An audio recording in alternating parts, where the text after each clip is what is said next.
right, so I'll turn it over now back to Steve for the questions and answers. Okay, and thank you, Glenn and Sailesh and Gerard. Very interesting presentations. I would like everyone to first submit their questions in writing in the chat box. Jack is compiling all these questions, and I would like to give people opportunities to ask, to voice their own questions in their own voice. But I would like to kick off the questions with the question I posed to the three speakers and others weeks ago, and also it was put in the chat box already by John Bryby and others. And the question is this: according to the available data, about 99% of the people in the world eat animal products, either animals or dairy or fish or whatever. And I've been speaking to audiences for 15 years about this very issue, and I've encountered tremendous resistance. People don't want to talk about it and don't want to change their eating habits. So what is the path to transition the world from a meat-eating, animal-based diet to a plant-based diet when people are not used to that? They're accustomed, they like their diet as it is, and they have all kinds of reasons for not changing. How are we going to get there? Yeah, let me take a stab at it. I don't know. To me, I've seen so many nonlinear transformations happen in my career. It's amazing, right? So I've seen in '96, there was an article in Newsweek saying, who's going to read stuff on the internet? Who's going to buy stuff on the internet? This is just a joke. And then in 2003, I overheard someone say, I cannot live without the internet. It had become a part of our lives so quickly, right? That's a nonlinear transformation. And I say history is a chronicle of all the nonlinear transformations that have happened throughout history, okay? We don't chronicle all the linear things that went on. We are seeing, we are facing a massive natural event now, right? There are several nonlinear tipping points in the climate system that's about to trigger. So we have to respond accurately to what nature is telling us. We have been heating for the last 10,000 years. There's no question. So we have been eating meat for the last 10,000 years. There's no question. But if you keep heating, you're going to die. It's as simple as that. Okay, we know that, and knowing that, we are smart enough to make the change. So I say human beings have this enormous power to change the climate of the planet because we are a tremendous herd animal. We actually do the same thing. Over 8 billion of us, we can coordinate our actions. And this is how we become powerful, right? But in any species, there are the explorers who go out and try new things. And they tell you, hey, come over here. This is actually better. And the conservatives stick to what they know. But as more and more people join the explorers and say, I agree with you, it's much better, eventually the dam bursts. This is the dam, this is what I'm talking about, the dam that's being, the dam of denial, that we are punching holes in it at the moment. Eventually it bursts and it becomes normal on the other side. So that's how nonlinear phase transformations have always happened. Yeah, I would say that if I were asked in the year 2000 or even 2005, if we would ever have gay marriage in this country, I would have said, not in my lifetime. It didn't seem at all possible. And then it happened all of a sudden. And it happened because attitudes started to change and it snowballed. Look, it's a daunting thing. I don't, I work towards a vegan world, towards a transformation to a vegan world, and I know the odds, but it has to happen if we're to survive. We need a transformation towards a vegan world. And I think it largely has to be a grassroots movement, as the movement was for gay marriage. It was just people changing their attitudes, and that eventually snowballed, and then the people at the top, the Supreme Court, made it happen. But along with people who are the grassroots, just changing and becoming more and more vegan, we need as many leaders as possible to make this case. And so we need to attack this from all angles. And what people will find is that as they make this transformation, and particularly if they do it correctly, they will get healthier. And then their friends will say, what have you been doing? How did you lose 50 pounds? And so, there is a movement now in medicine where there's the practitioners of lifestyle medicine, and thousands now of doctors are practicing plant-based medicine. There's no movement on the other side. There's no movement of doctors practicing sausage medicine, so it's building, and it's just not building fast enough yet. Gerard, do you want to weigh in on this? Yeah, perhaps I can add a little. In my view, we humans are slow but not stupid, and we do care. Most people, for example, recycle, and I think that if we see this problem, and there are several wicked problems that don't seem to have solutions. Well, here we have on the table a solution to many wicked problems. And I think once people see that, if they take responsibility, which they are taking in many other facets of their lives, if they take responsibility for this, if, for example, you were responsible for your island and your family lived on the island and it was a growing family, and you'd reached the limit, you're cutting down your forests, you're killing off the wildlife, you're polluting the air, polluting the water, destroying the environment that keeps you healthy. And we can see it. It's pretty clear to everyone now that the climate has reached a chaotic time. And I think if we care for our families, like everyone does, everyone cares for their families, and we can see that this is going to impact our children. I have grandchildren now that I care for their futures. So I think most people will see that and take action, which is, I've never seen a better solution for any of these wicked problems. It's like a Swiss Army knife, this diet change. It can solve the biodiversity crisis, solve the climate crisis, water cycles, many different aspects. Yeah, that's all.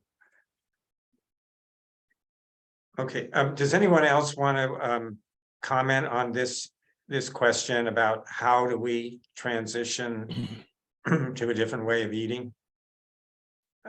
Tom, do you want? Hello? Yeah, hi. Am I unmuted? Yeah, you're unmuted. Go ahead. You're not on camera. Do you want to open your video? Yeah, I can do that too. I'm not sure it provides a great deal of wisdom, but Well, we can see who you are. okay, here I am. I've been around 75 years and I've done a lot of different things. So actually, I'm a food professional. I've served thousands of breakfasts to people over the last 13 years at a B&B. I take their orders, I cook their food, and I clean up, and I see what people want. I see what people eat. And so there are a couple of things going on here. The global approach that Sailesh and Gerard described, I think is illuminating. It's important. I think that there are some aspects about the transition from deforestation as an energy source to the exploitation of deforestation for industrial agriculture, or animal agriculture, is relatively recent. In my previous career, literally almost 50 years in California, rewilding, I was a lead person in conservation planning for coastal sage scrub, California Central Valley grasslands, old growth forest in the redwoods. It's a complicated social issue.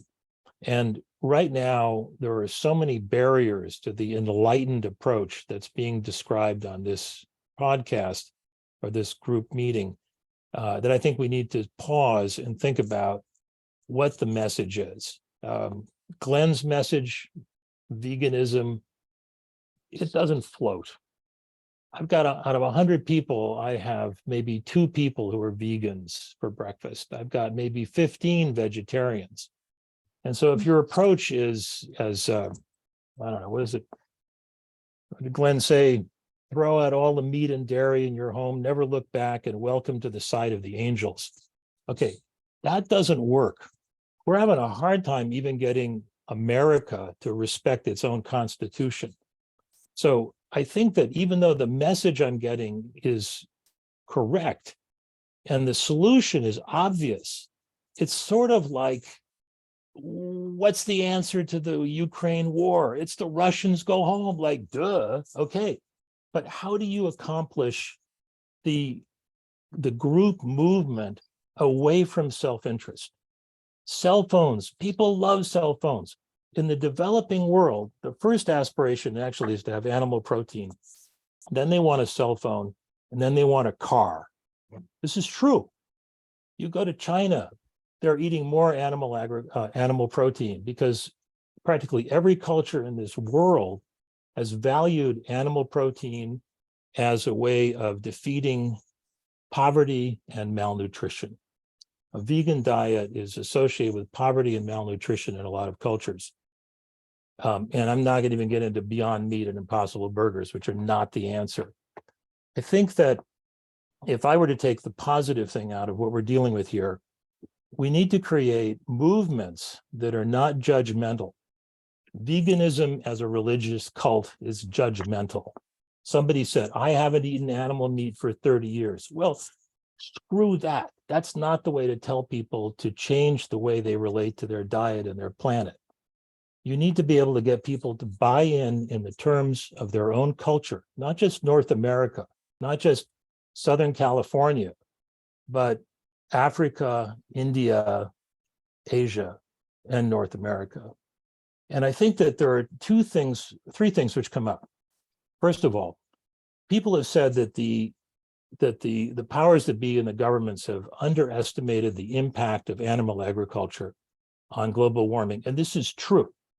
I actually read a bunch of climate action plans like Brazil, and they all are focused on mitigating the impact of climate change on their own agriculture without looking at the way they could change agriculture to meet climate goals for their own countries.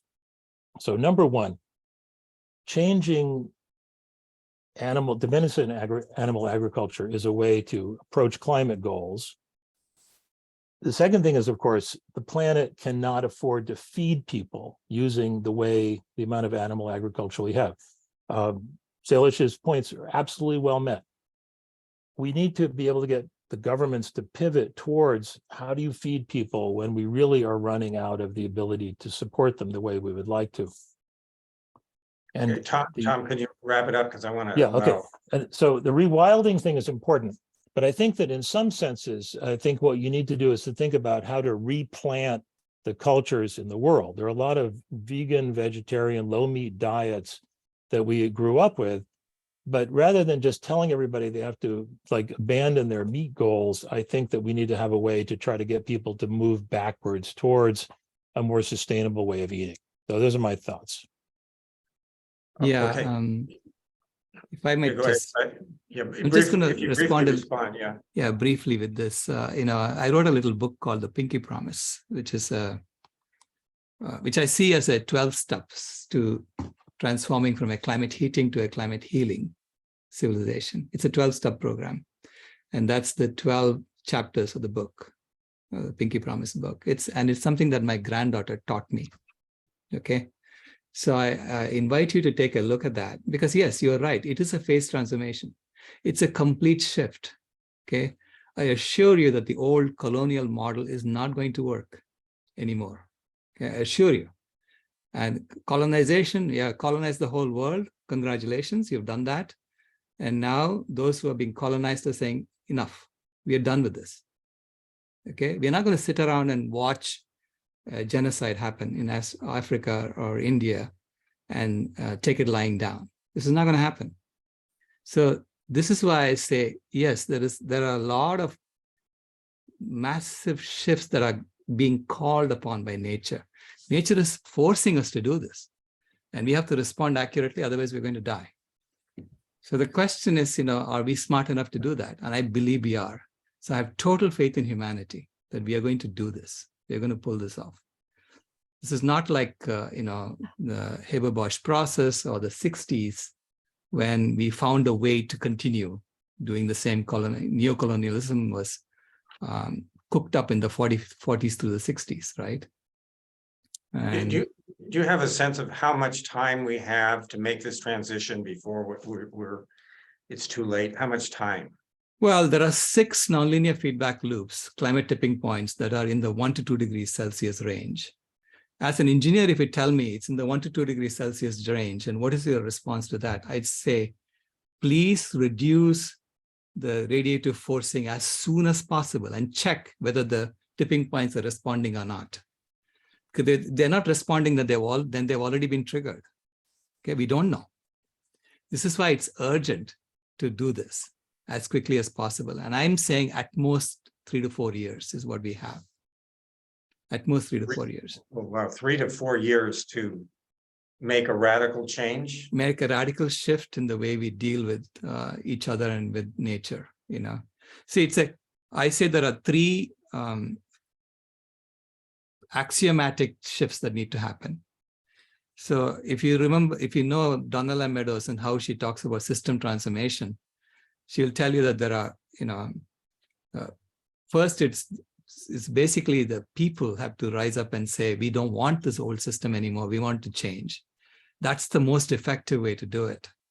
The second most effective way to do it is to keep pointing out that the foundations of the system are incorrect. They're based on false axioms.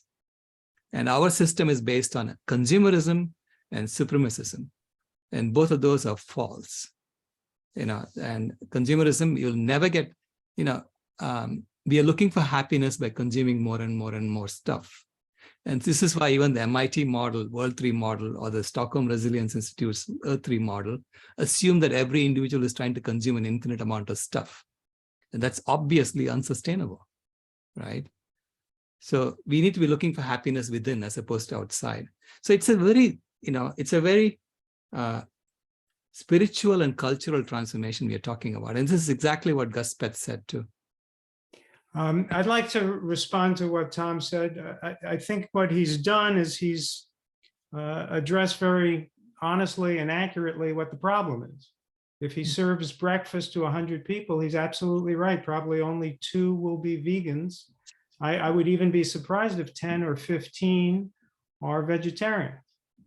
And of those 100 people in America, probably about 40 will be obese. And so the question is, in order to get what I believe to be the truth out, that eating animals is destroying our health and raising animals for food is destroying our climate and our environment, what's the most effective way to do it? And if Tom has a more effective way to do it, please, everybody pitch in and do it the more effective way. When I write, all you have to do is stop eating animals and join the side of the angels, I'm just trying to invite the reader who may not yet be a vegan to consider this. And I'm hoping that my writing in various books is creating more vegans. There are other people who take the other approach and they say, let's try having meatless Monday. And that approach may be effective because some people may start with meatless Monday and then move on to Tuesday and Wednesday and Thursday. It's kind of the gradualist approach. And that's fine if that works for people, then great. Everybody has to try to do what they can in the ways they believe will help. I tend to feel that it's getting a little late for meatless Monday and we need to have a quicker transformation to a vegan world. But I'm not against anybody who tries any other rhetorical technique or any other approach to trying to create this transformation. I'm just trying to do my small part to bring what I believe to be the truth out.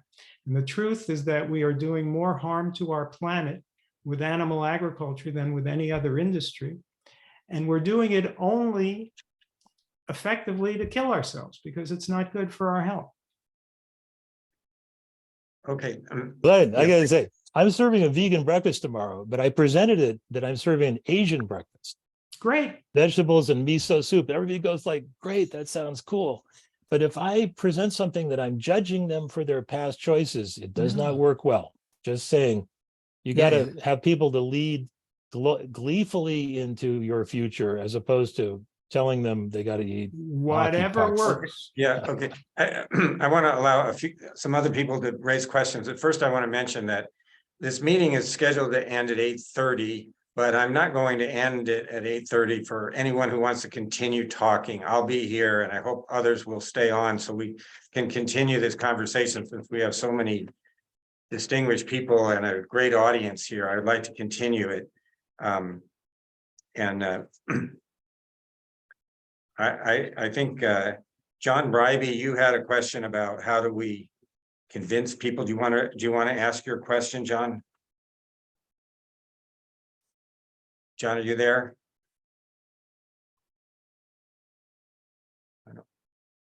There, can you hear me? Yeah, I hear you. Yeah, I think the question has been answered, in the sense that I don't think we have an answer right yet. It's like Sailesh said, it needs a non-linear transformation. You convinced me, Steve, by showing me different works and movies and things to become a vegetarian, and I still eat fish because I've been a fisherman most of my life, but it's a sustainable fish. But I can't convince even my family to follow the same path I am. So I'm, I kind of toss my hands up in despair sometimes because I recognize that what you've all been talking about is what we need to do, but I don't see a path to do it at the moment.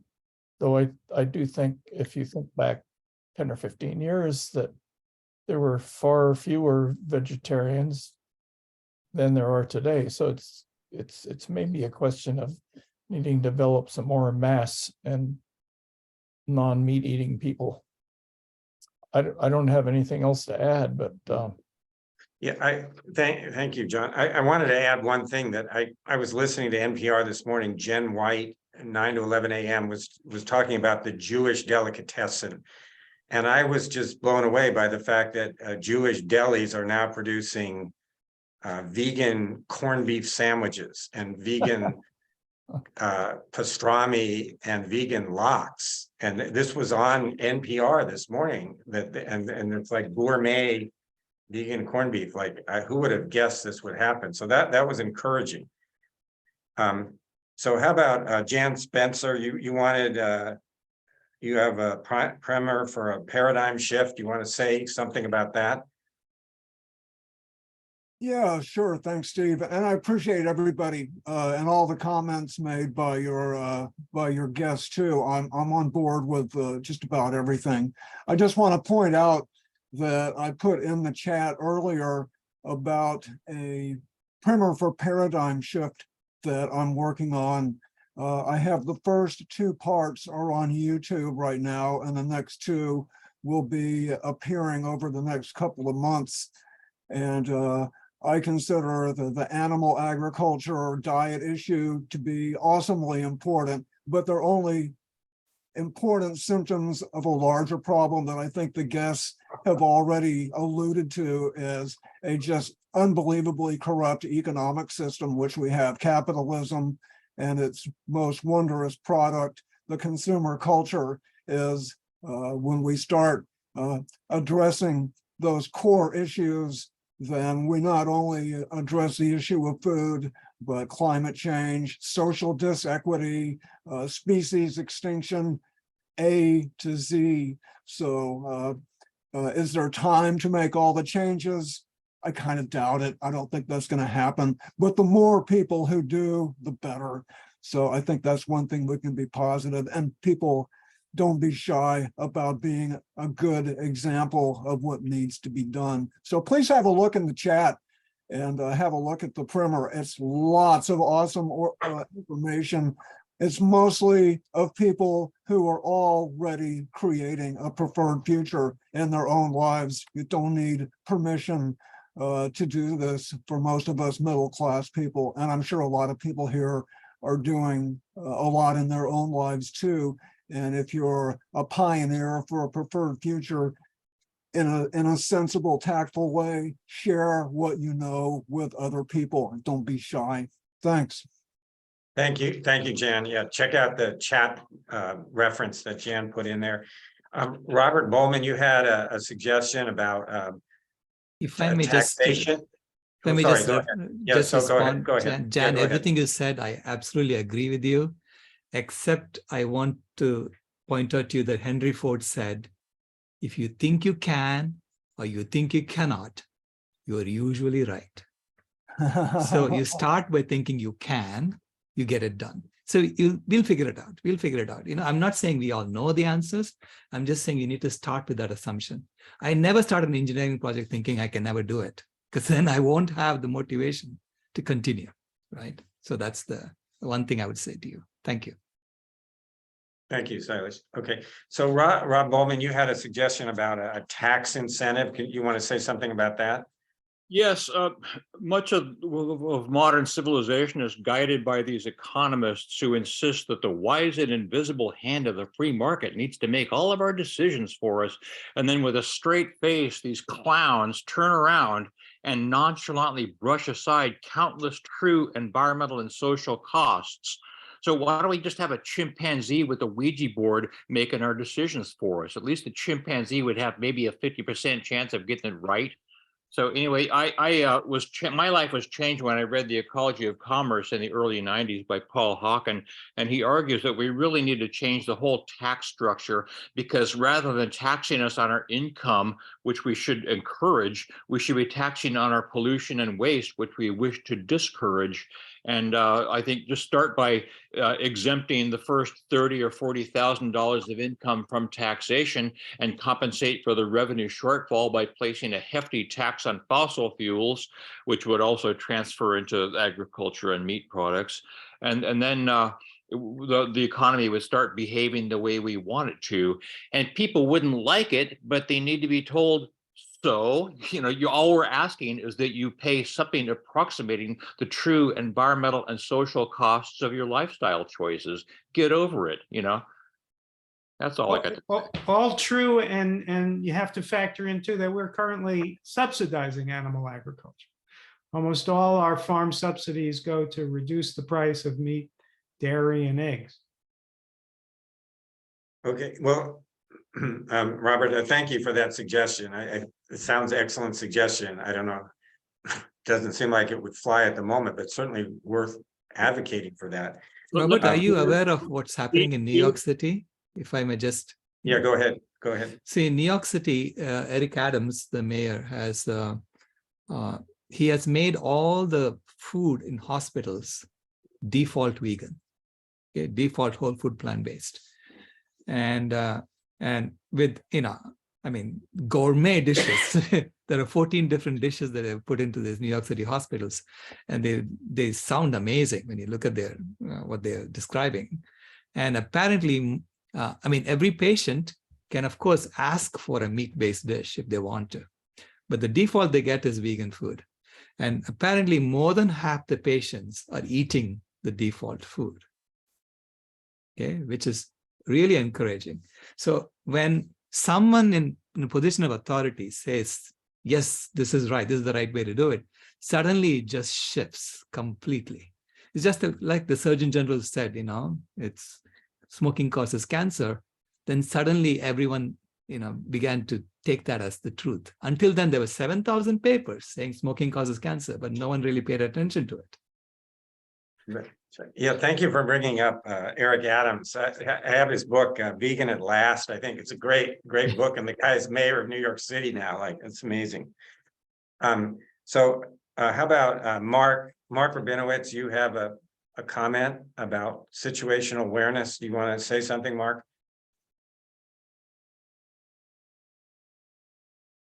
Mark? Are you still there?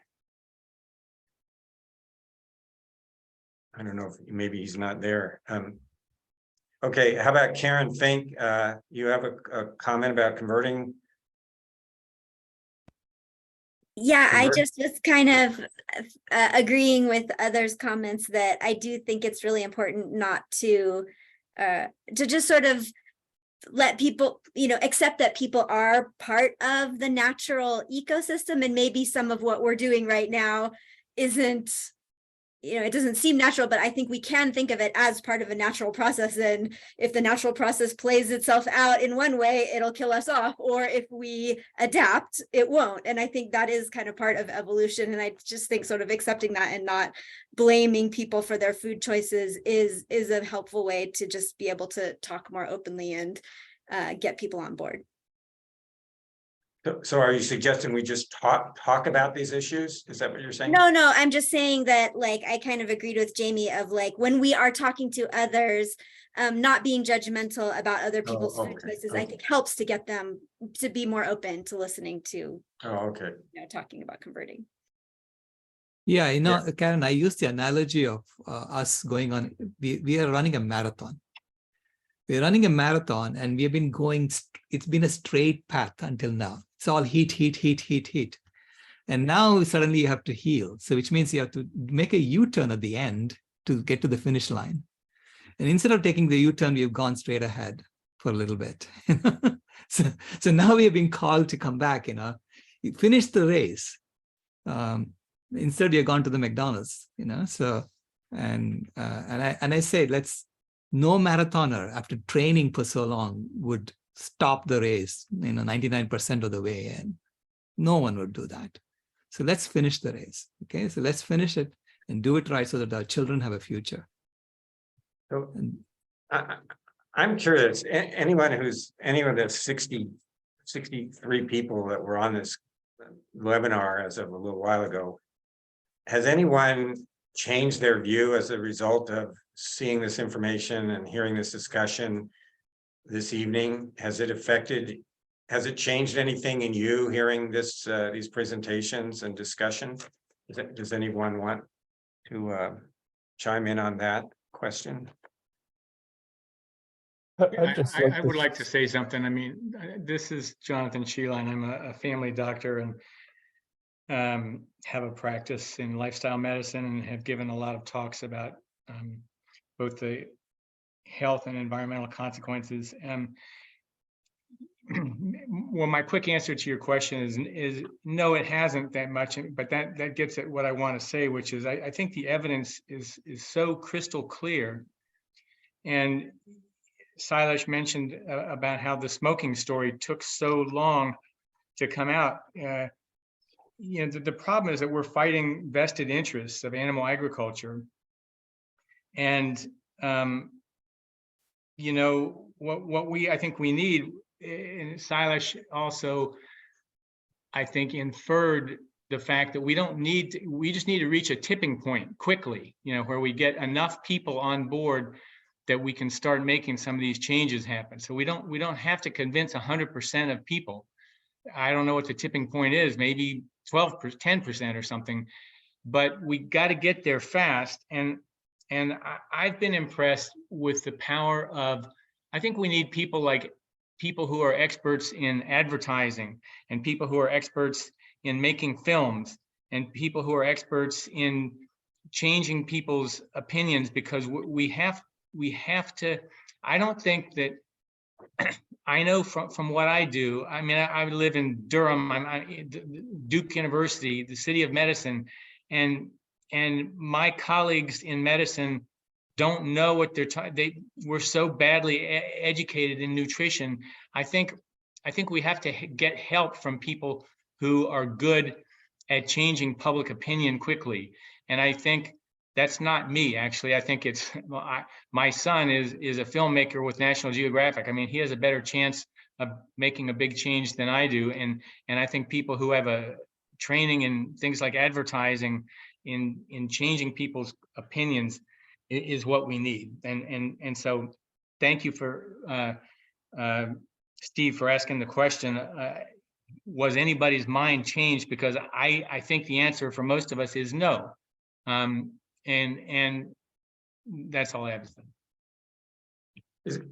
Thank you, Jonathan. Is your son willing to work on a film to Have you talked to him? He is, and he's an amazing filmmaker and recognizes the power of storytelling and the power of targeting your message to a particular audience, so that, you know, the way to get some people interested, you know, fishermen interested, may be very different than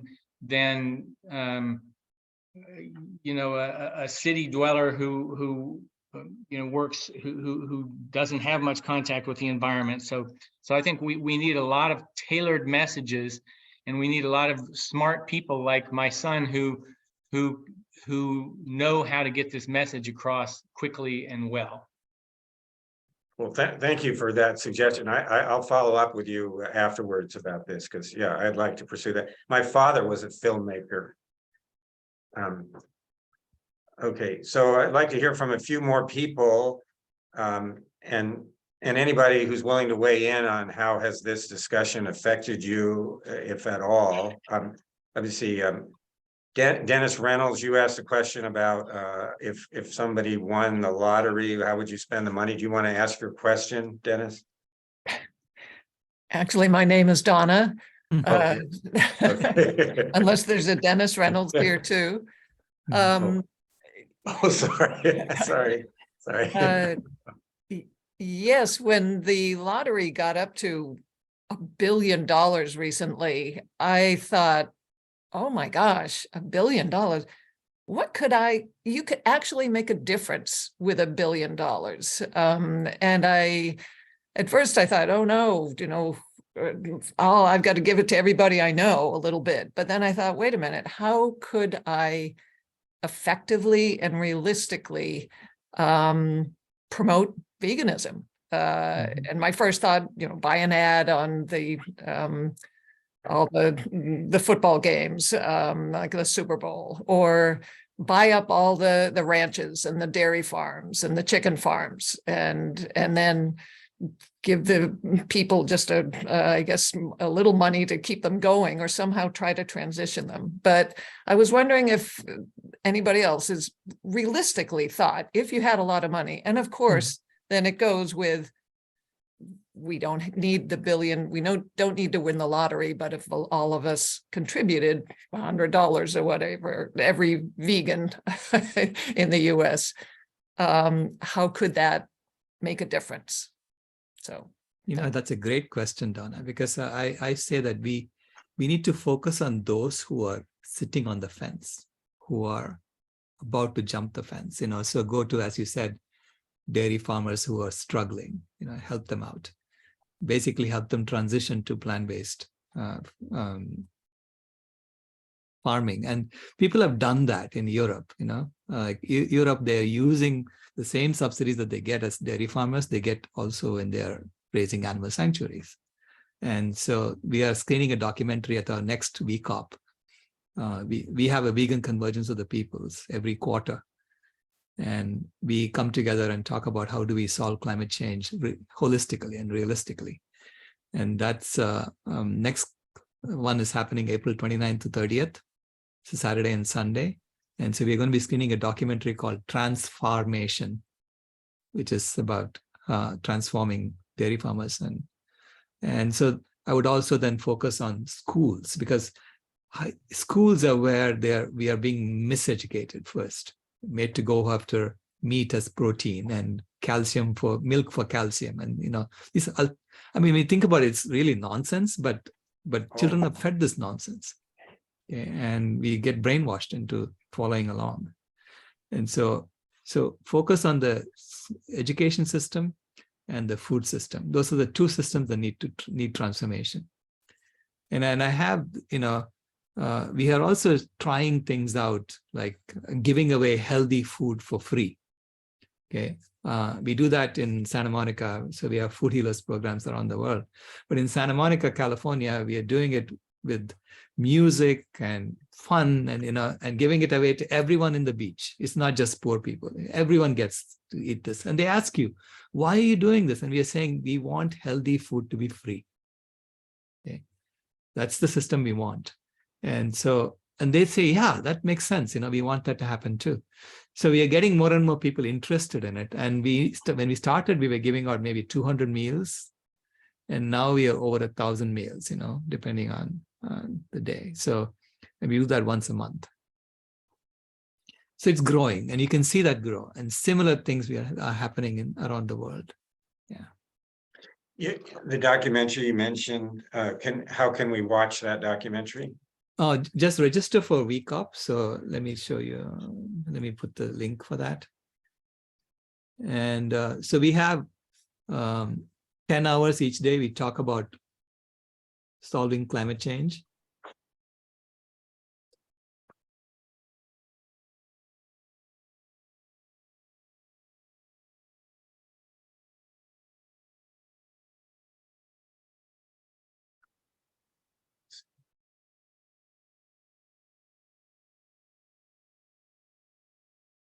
And I think it's going to be scheduled on Saturday, April 29th.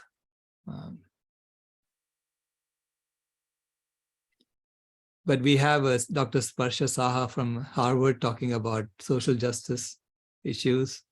We have Hip Hop is Green coming and talking about using music to influence children to change. So, it's like everyone is coming up with their ideas. So how do we do this? So this is why I'm so energized and encouraged by the community and how fast things are changing. So I'm not seeing how to save the chat thing. Can you send me that link too in an email? Sure. I will do that. Okay. To save the chat, you know the 3 dots at the bottom? Yeah, I'm not seeing the 3. Oh, wait a minute. Maybe there's 3 dots there. On the chat, there's 3 I dots. just found it. I just got it. Thank you. Thank you. Okay. And also regarding the $1 billion, would you suggest using part of it to make a film? Because films are powerful. Films are powerful. Yeah, I mean, we have supported 10 documentaries so far. Documentaries are one way to do it, but more of we need a popular film that takes off, right? More than documentaries. So yeah, we would use some of that for some of the money for that. Yes. So Molly, you had a comment about retirement fund investment. Do you want to state your comment? Yeah. Hi. I'm an Oregon Public Employee Retirement Systems retiree. And just recently I learned what the Public Employee Retirement Fund is invested in. And so for anyone who doesn't know, who is a pensioner or a retiree from either a public employees retirement system, or if you just have any investments, it might come as some surprise if you dig deep enough what you'll find. So here are 331 pages of what my benefit is derived from. And it is everything that is destroying us. Mm-hmm. The earth, the climate, other people, the animals, the humans, so the only thing I can think to do is what I can do myself to get my money out. Right. And that's not easy because now there's an Oregon law that restricts my ability to get out. But I just know that most everyone I've talked to hasn't really known what their investments really are connected to. At least those of the people I know who are public employee retirees. So this is just to bring that to anyone's attention, and wish you well. It's a struggle. I'm struggling to get out, but it's the one thing I can do, I feel, to make a change. Thanks. Yeah. Thank you, Molly. I mean, you point out that it is systemic. It's a systemic problem, so, and the best we can do is to show people how rotten the system is. And then say, is this how you want to continue? Or do you want to create another one that's based on what we said we were going to do? Yeah, and Molly, by the way, has filed a lawsuit against the state of Oregon for violating the Constitution, which says that you can't pass a law that violates someone's conscience. And the US Constitution says the same thing. So it's a beautiful question to raise in a court, I think, to say, can you force us to violate our conscience by investing our money in horrible things? And that question needs to be answered. So, okay, so there's still some more questions here. So Chris asked a question about what are the best fertilizer sources for a plant-based dietary system. You want to add to that, Chris, if you're there?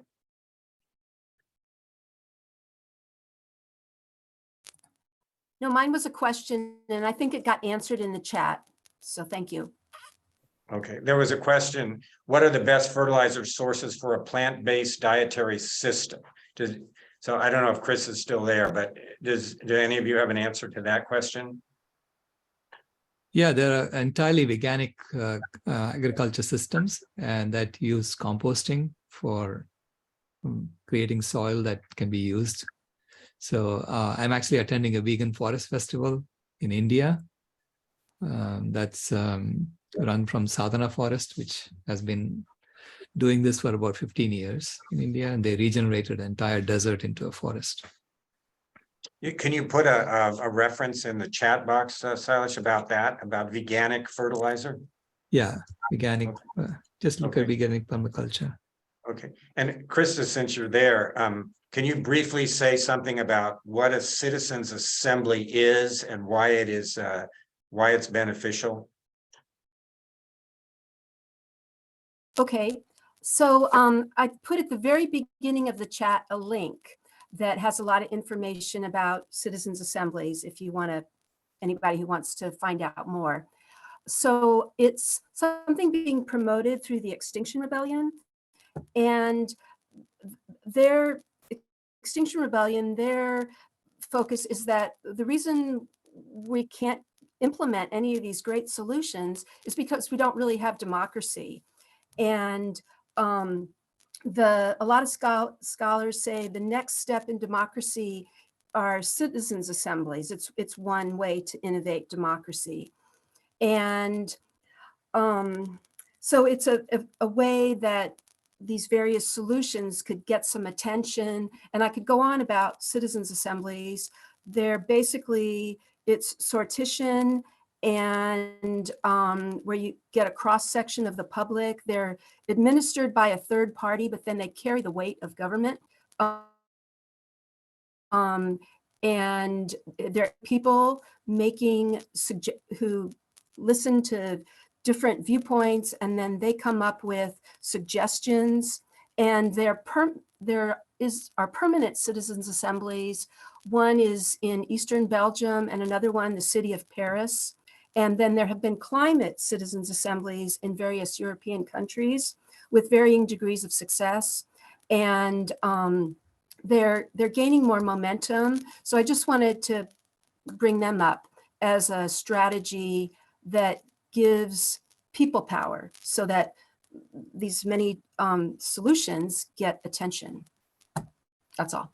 Yeah, thank you for raising that issue, because many years ago I attended these town hall meetings when I was living in California that were organized by the League of Women Voters, and I think most people are unaware of the fact that in early America, colonial America and beyond, we had these town hall meetings in communities all over the United States where the citizens of a community would get together as a community and discuss the issues of their community and reach consensus about what to do about important things.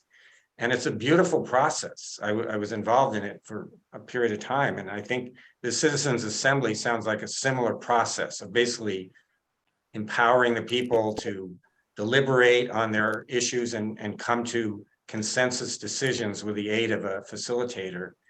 And that is truly a democratic process.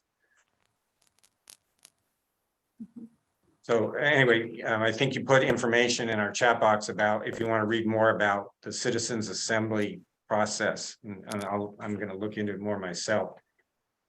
So let's see, Jamie Gorbit, you had a question about or a statement about compassion. Are you there, Jamie?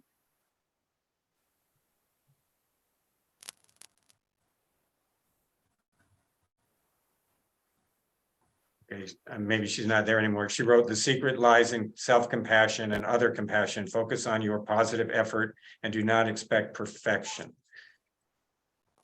Okay, how about Linda Hendrickson? Do you want to say something? You submitted a comment.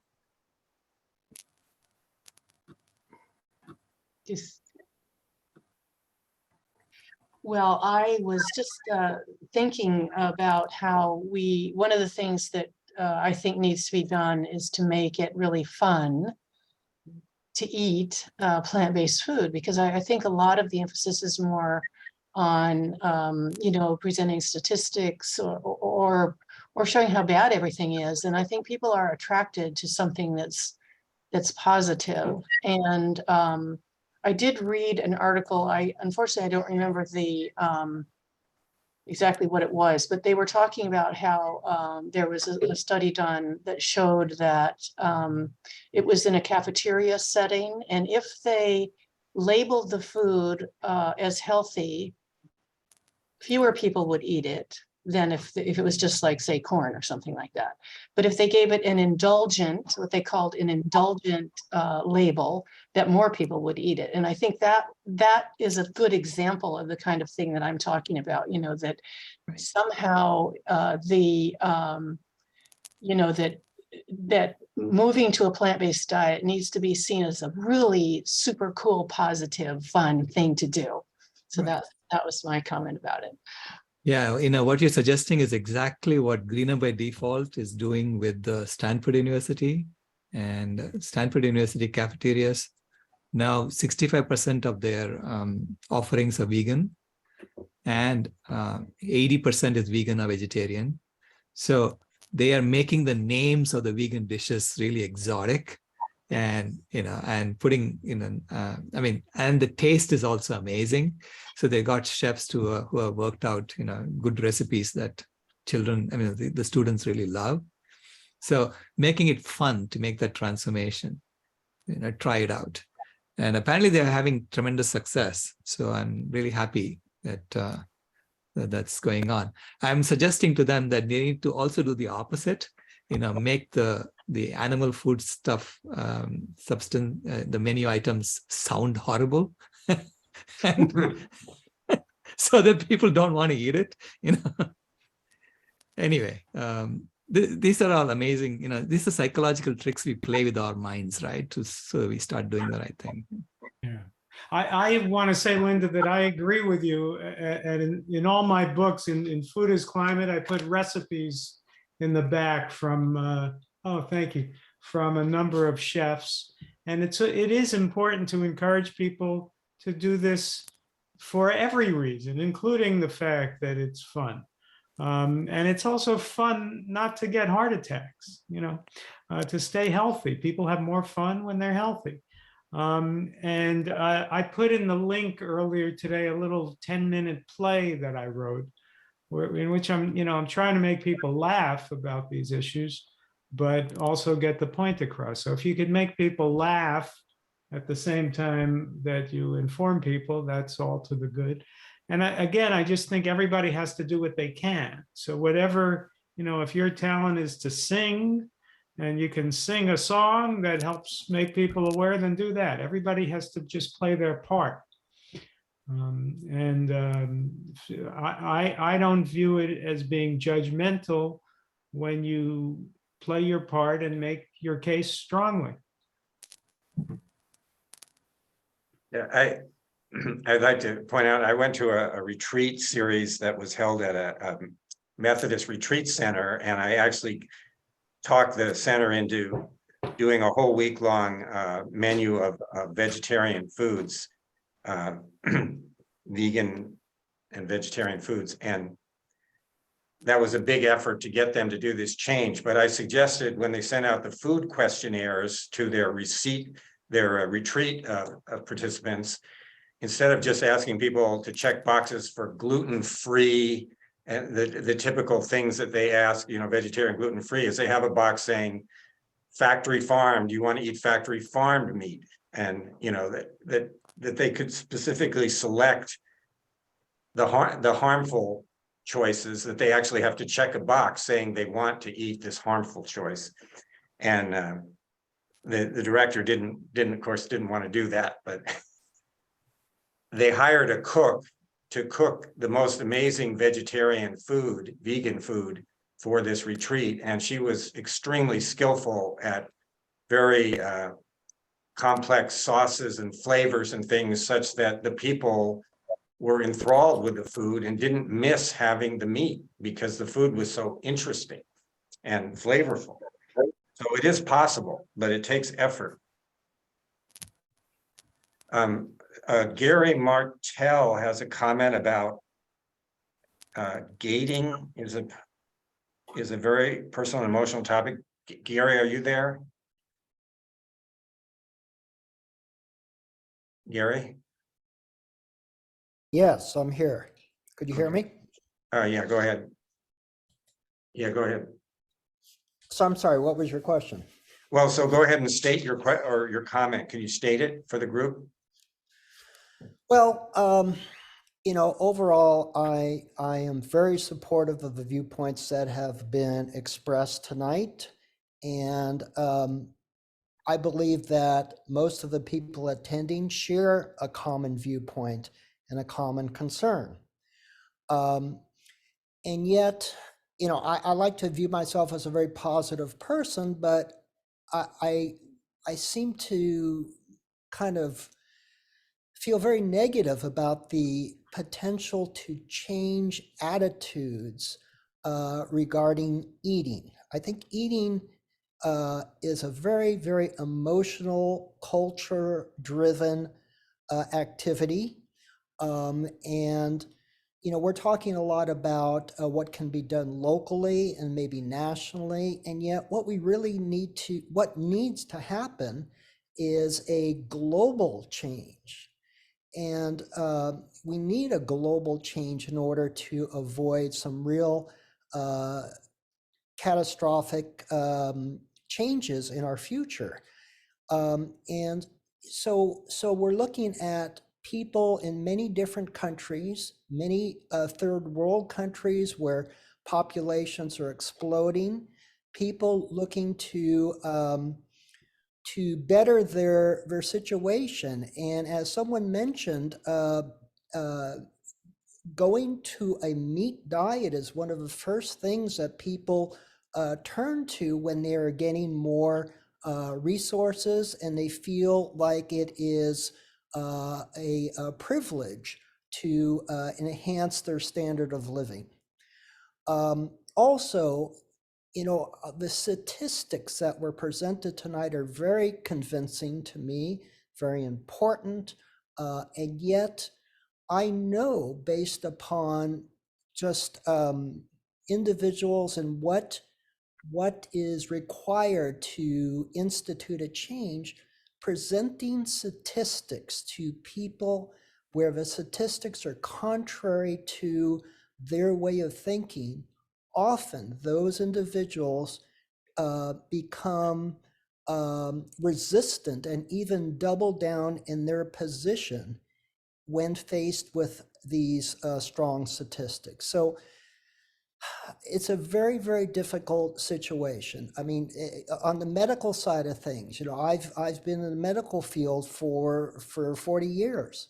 I attend physician dinners presented by drug companies and different health institutions. And 90% of the meals that are being requested by physicians, the people that are spreading the word about health, they are insisting on meat as the main focus of their meal. what is the solution, in my opinion? What can be done? I truly believe that individuals need to, our group needs to do what we believe is right. We need to set good examples. We need to make things related to plant-based diets fun and accessible. But is that enough to make the type of world change that needs to take place? I don't think so. What do you think is needed? I wish I knew. Yeah, Gary, I mean, I hear you, but we have a tendency to assume that whatever is happening now will go on happening the same way, even though nature, everything is nonlinear. So the reason I keep bringing that up is like, imagine you were a investor with Bernie Madoff, and you were getting like, 20% return, 20% return, 20% return year after year, and you think that's the way it's going to be forever. And then suddenly the whole thing collapsed, right? And you're getting nothing out of it. So that's a nonlinear event that happened. And I see the human economy, the global economy, the industrial economy is an out and out Ponzi scheme. Okay, it's a Ponzi scheme that we are running. And it's now reaching the end of its sustainability. People are beginning to see that this thing cannot continue forever. At some point, it's going to collapse. And when it collapses, are we going to build the same thing again? Or are we going to do something different? That's where we are, And I say we have to figure out how to build something different. And that's what we've been working on at Climate Healers. Okay. And let me ask a question in response to Gary's comment. Because, I sympathize with Gary's comment because it's a daunting challenge to try to change the world and affect the kind of transformation that I think we all want to try to affect. And so my question is this: you're all members, as I understand it, of the Portland Climate Reality Group. And if you agree with the basic points that Gerard and Sailesh and I were making today about the outsized contribution of animal agriculture to our climate emergency, my question to you is, do you feel that that issue is being addressed enough within your group? And if not, do you feel that it can be? And do you feel that the neighboring groups, the Seattle Climate Reality Project and other groups that I imagine you're in contact with, do you think that the ball can get rolling, that one group could contact the other and this kind of event could happen in other climate reality groups, and maybe one day the Climate Reality Project will lead with animal agriculture? Is that possible? I'm just throwing it out there. I could say just one thing about that. I don't know if there's anyone still on the call right now, but there is a group called I think we're called the Food and Climate Working Group, which is made up of climate reality members from a number of different states. And there have been, we've been meeting now for maybe a year and a half or 2 years, not regularly, but I mean, not like monthly or anything, but we continue to meet and trying to define exactly what our goals are. And one of our goals is to get Al Gore on board with this, which I know may be a completely impossible goal. But I did notice one other person from that particular group on the call. I don't think he's here any longer, but because, most of them are actually on the East Coast, so it's getting late, there for them. But, I do feel encouraged that at least we are, we're working together, and hopefully, I mean, I don't know if we'll make any progress, but at least we're trying, and so maybe, I don't know if Craig is still on the call. Is Craig still here? Craig is the, I think maybe not. He's the current chair of the Climate Friendly Food Committee of the local Climate Reality chapter.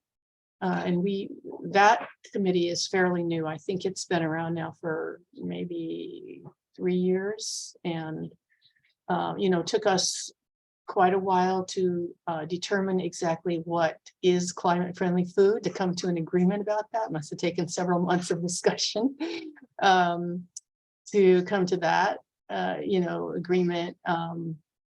I think there's, that in climate real in the Portland chapter, I think there's quite a number of people that are at least vegetarians, but definitely even in the leadership of the chapter, there are definitely omnivores there, and who I've had many conversations with, a couple of who it really have no interest in changing. So that is just how it is right now. And I would say that my own experience, my own views have moderated a bit, having had all these discussions with people who are not particularly interested in changing, because I think I was living in kind of a plant-based bubble, for years. And when I joined Climate Reality, I suddenly became, started having conversations with people who were not plant-based. And so it has been so I'm maybe a little more,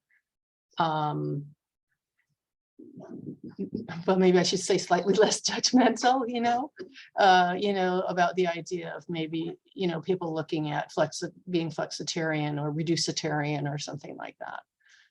And also I would just point out that we did have people from a bunch of different groups attending this meeting. So some are from Northwest Veg, some are from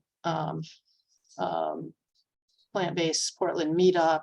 And I'm sure, I know Steve invited a bunch of friends and other people that he knows. So it's not just Climate Reality people attending the meeting. And I was just so happy to see we had such a nice turnout. I think we had 63 people here for most of the time. Yeah. Well, Linda, thank you for fighting the good fight inside, I did that from 2007, 2008 through 2012 when I quit. But it is difficult. But at the same time, you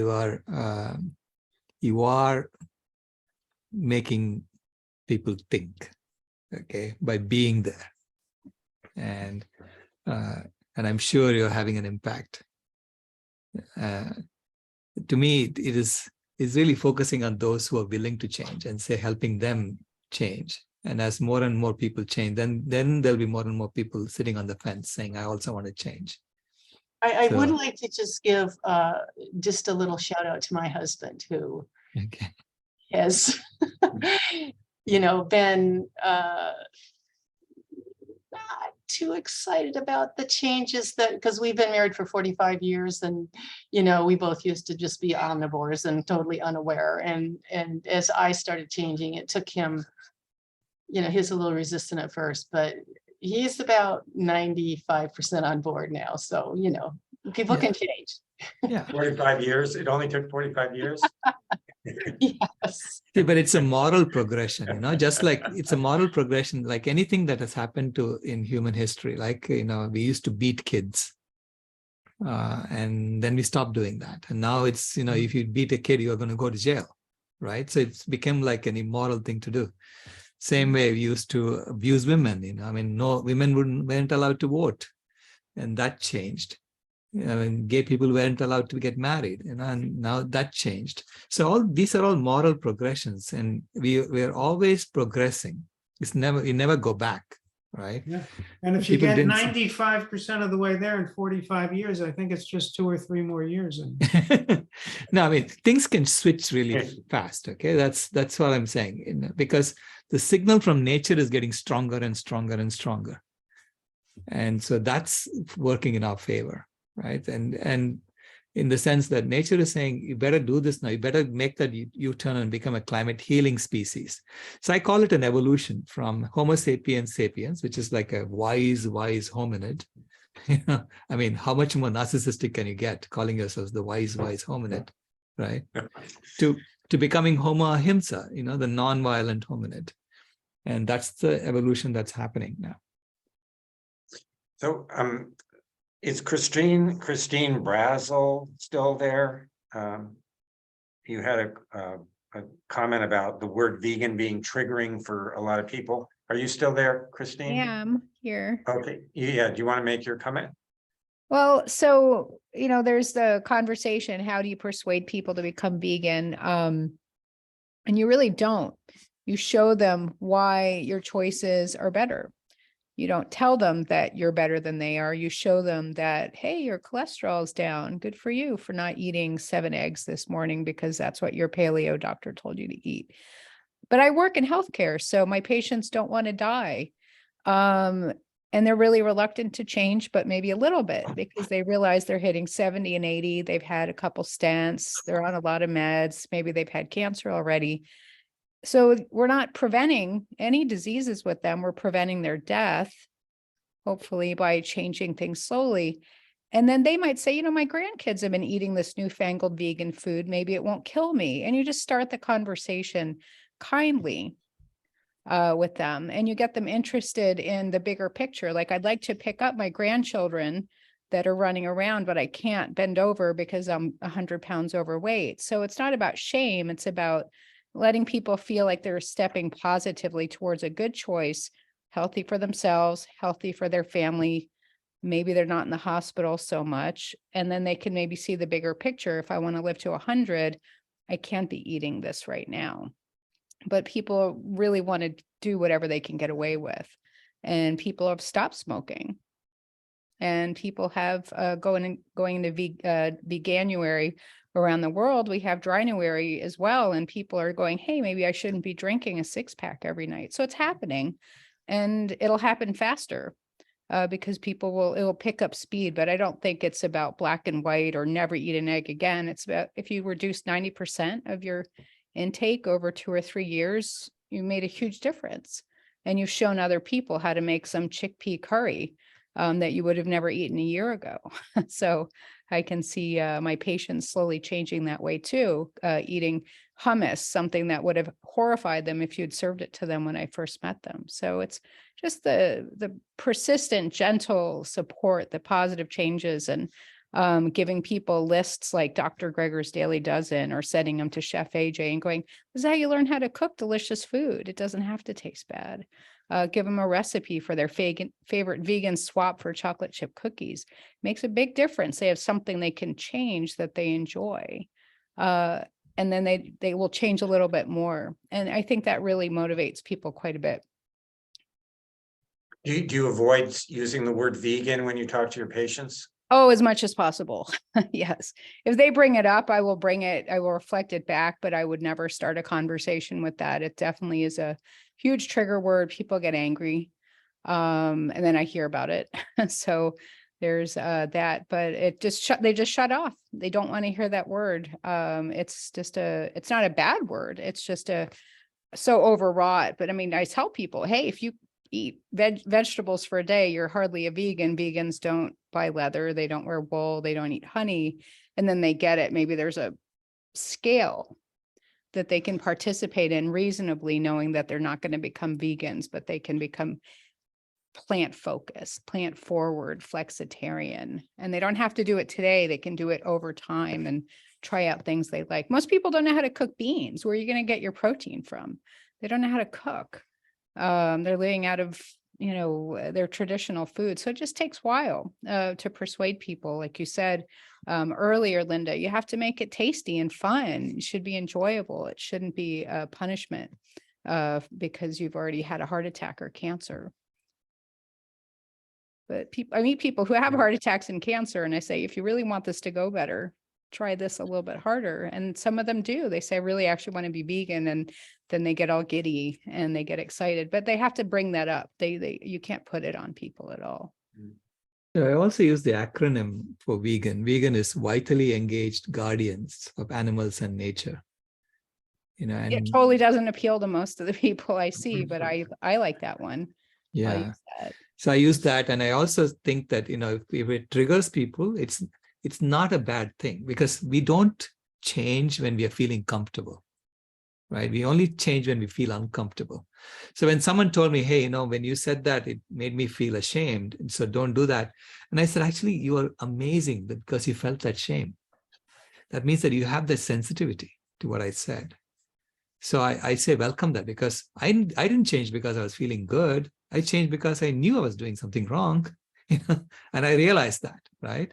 So change never comes to the comfortable. Change always comes to those who are feeling some discomfort. So I welcome negative emotions in that sense. It's about helping people understand that and helping them welcome and process their own negative emotions.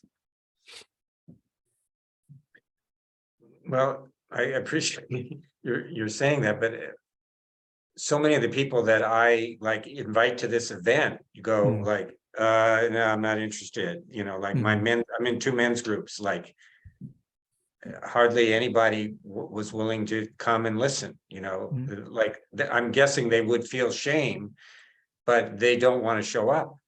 Right. So how do you get people to show up? You don't have to worry about them. Worry about those who want to come and get them to change. And then there'll be more and more of that side, which will say, wait a minute, I'm being left out, So we are a herd animal, right? So we always want to go with where we think we're all heading. So I say it's a great strength of our species, and it's also a drawback of our species, because we tend to stick to what we know. We tend to stick to the old, right, as much as possible.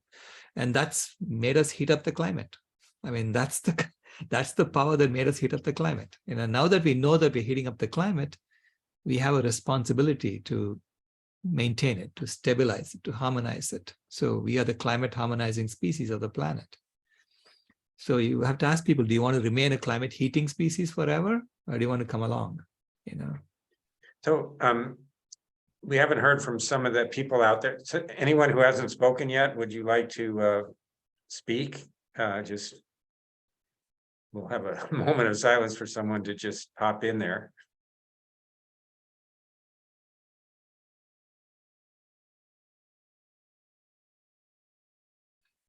Am I on?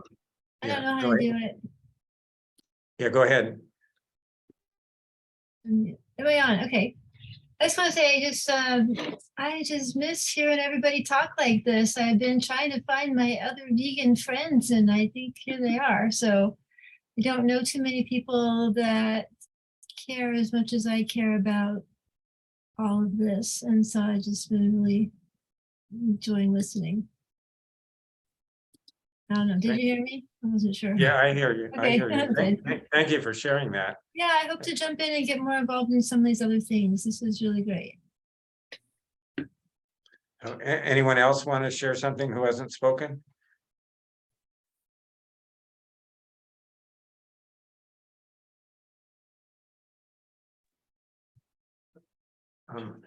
Mark Rabinowitz, are you there? I have a couple of questions from him, but I haven't heard him speak. I think Christine had something to say. I had a different question, and I don't know who would be the one to answer this, but I'm in Washington, just a little bit north of Seattle, and some of my patients are farmers, and some of them actually grow cows, and that's a thing.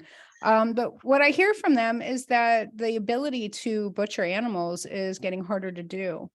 Because the laws around animal agriculture are also changing. And so the natural farm-raised grass-fed cow thing that is the best option if you're going to eat a cow is going away. But who's, picking that up? I mean, when we see population change, expectations are going to be plummeting because 20-year-olds aren't having kids, and COVID made such a big impact. Isn't it also making a huge impact on the people who are actually going to show up to butcher animals or even grow them? It's one thing to have the demand for meat, but who's actually providing it? Maybe there's going to be a natural attrition. I don't know who would know more statistically about just we'd have to import people from other countries to be butchering our meat because people don't want to do it. Yeah. That's just the horror and the grossness of the animal factory And system. it is one of the most dangerous jobs in America, people who work in these slaughterhouses. So I would be delighted if nobody wanted the jobs. I don't know if that's happening. Sailesh, do you know?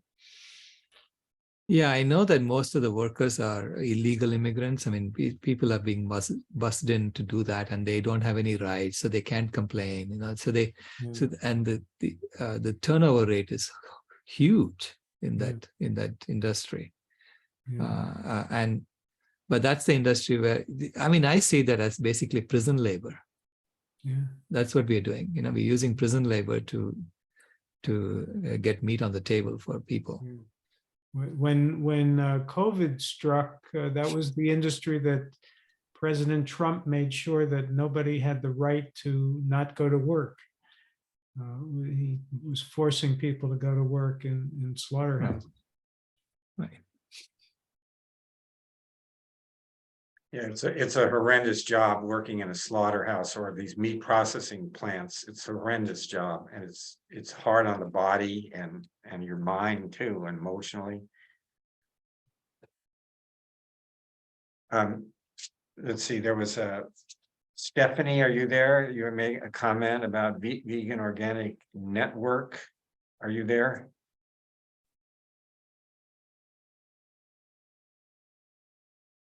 Yeah, I know about the Vegan Organic Network. You know, they're out of England, UK. Yeah, I met the founder. He actually stayed with us when we were in Glasgow for COP26.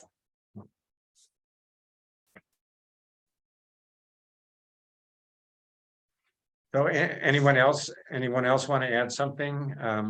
Who hasn't, or if you have spoken, you want to add something else? I would like to hear a little bit more from Sailesh about the cooking and giving away food. I thought that was very interesting.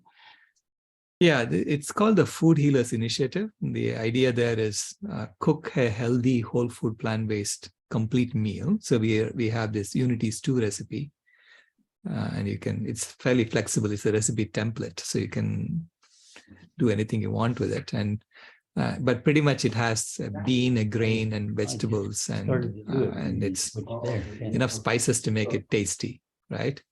And then give it away. And it turns out that, you know, when you give away food like that, first of all, no one can object to you doing that, because you're giving it away. You're not asking for money, right? And it gives people a chance to come and talk to you, because you're giving a gift. They'll ask you, why are you doing this? So we do it in Central Phoenix. We do it in Santa Monica. We do it in San Bernardino, California. And people have been doing it in India for a long time. A lot of places in India, it happens. And it starts a conversation, and then they ask, why are you giving this kind of food? And then we talk about that. It's basically about inducing conversations with a gift to start with, right? And it turns out there are so many supermarkets who will give away their vegetables at the end of the day for you, that you can go pick up, you know, organic vegetables.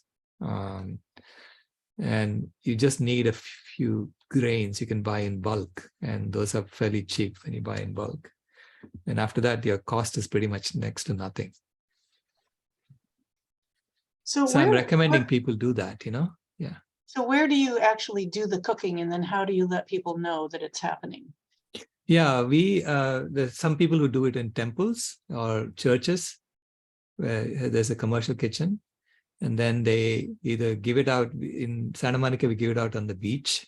So where there are lots of people, you know, there's traffic, lots of people coming around, and they see free food on the tent. They want to know what that free food is, and they want to look for it. Right? Now they know. So now there are a lot of regulars who come, you know. So you don't have any problem with like the health department or anything? No, I mean, we all have to get. We ask people to get a food handler's license before you do that, and so show the license if police come and ask you. And then, since you're giving away food, the Good Samaritan laws will protect you. I would like to ask Gerard a question, which is, what's the state of the plant-based movement in Australia? And when you've had these terrible wildfires in Australia, how often has it, or how much has it entered the public consciousness that maybe that has something to do with all the cattle?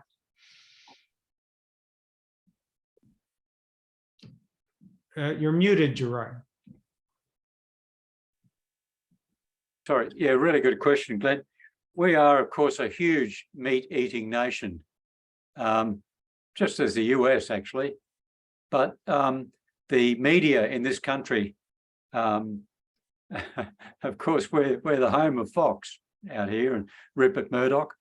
So the media has been really successful at clamping down on anything that criticizes farmers. Well, how they do it's beautiful. It's like when George Bush invaded Iraq, it was any criticism of the war was turned into a criticism of the soldiers, and that's exactly what is done by the media in terms of farming and farmers.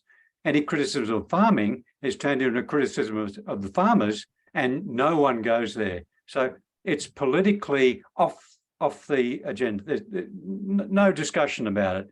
So yeah, in Australia here, I've been a bit of a, there's quite a few people speaking out, but they don't get air. So I know that the debate has progressed a lot in the progressive nations like Europe and the UK and North America. But in Australia, we're still gasping for air.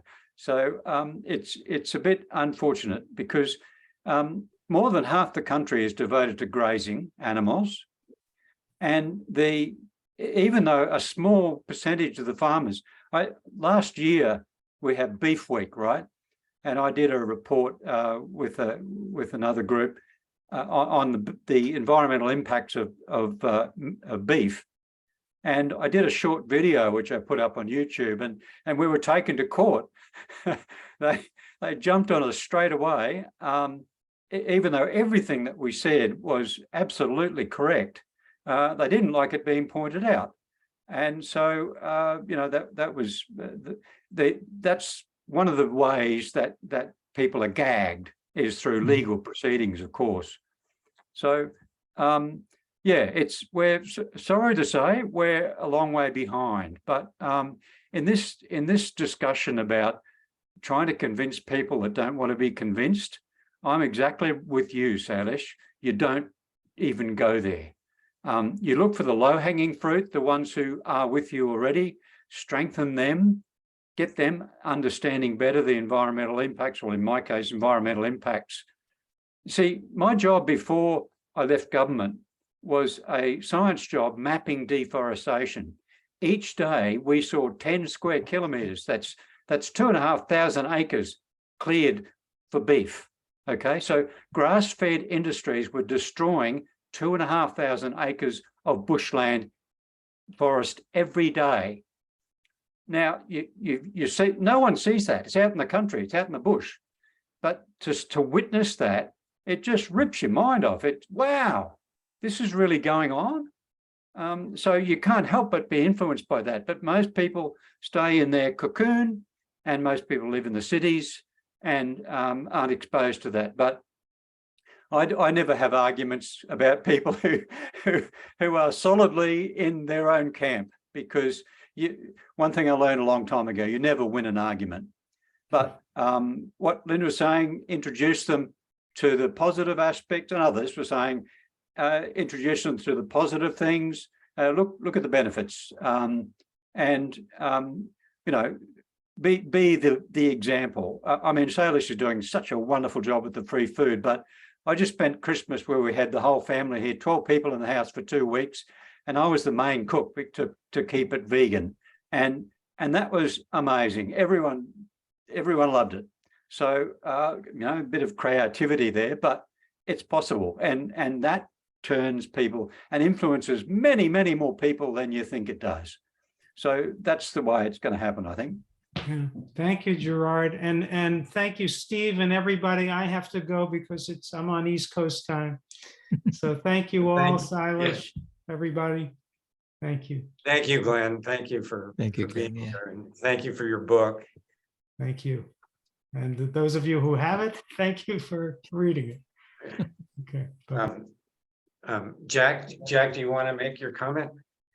Well, yeah, I guess I've been listening to a lot of great things here, and thank you, Steve.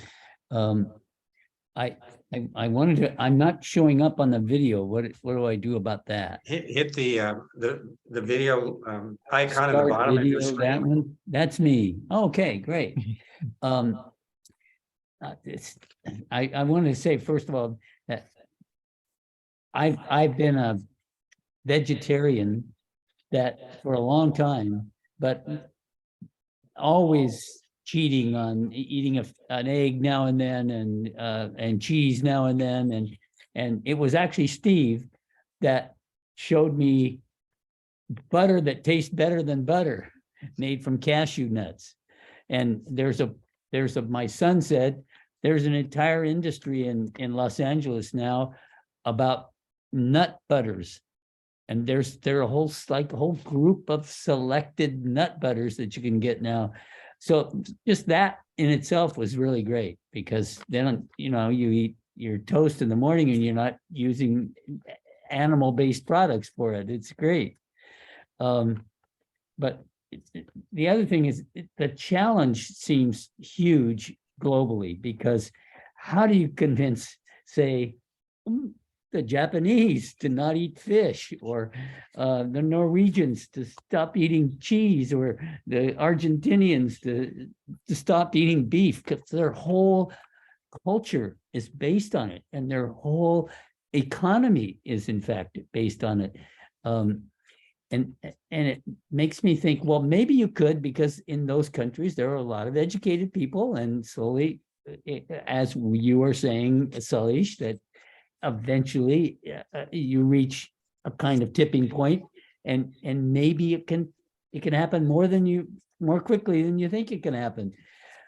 But there still is an issue to me about subsistence farmers, people who have goats and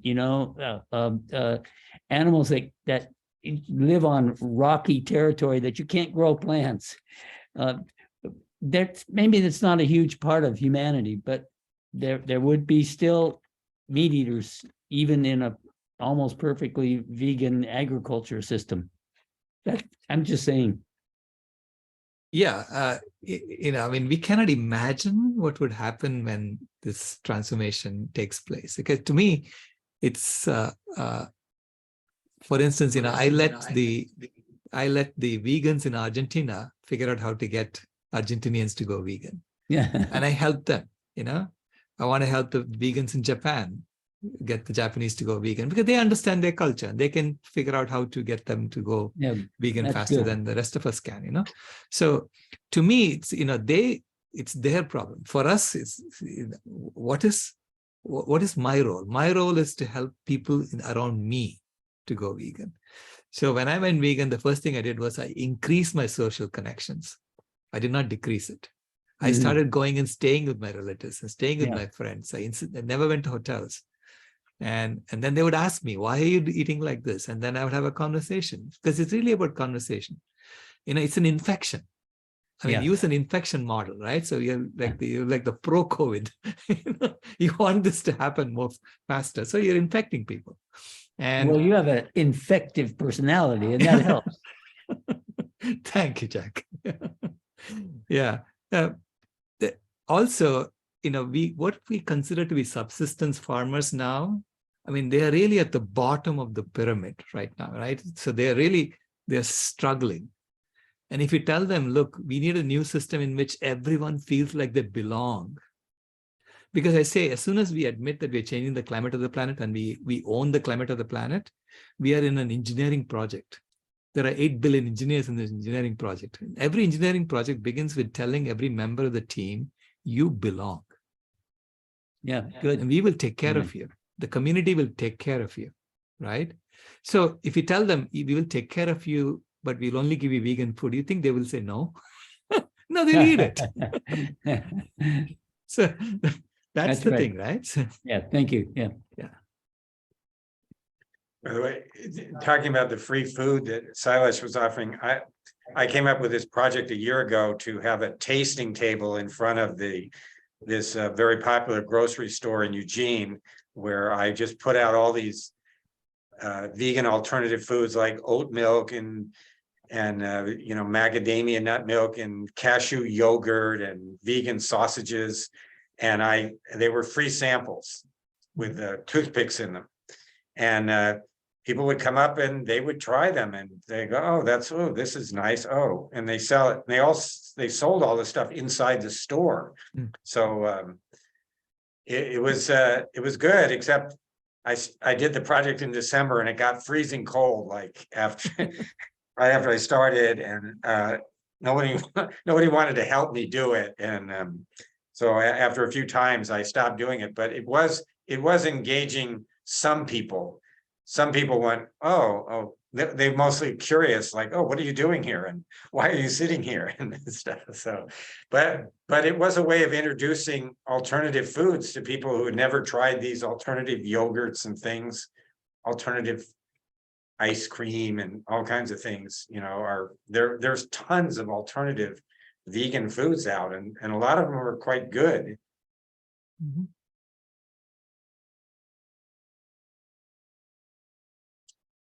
Okay, so we're getting it's 9:25 in Oregon, and I don't know. Are you on the West Coast, Sailesh? I'm in Arizona. Oh, Arizona. So I'm an hour behind you. Yeah. Oh, an hour behind. So anyway, it's getting late.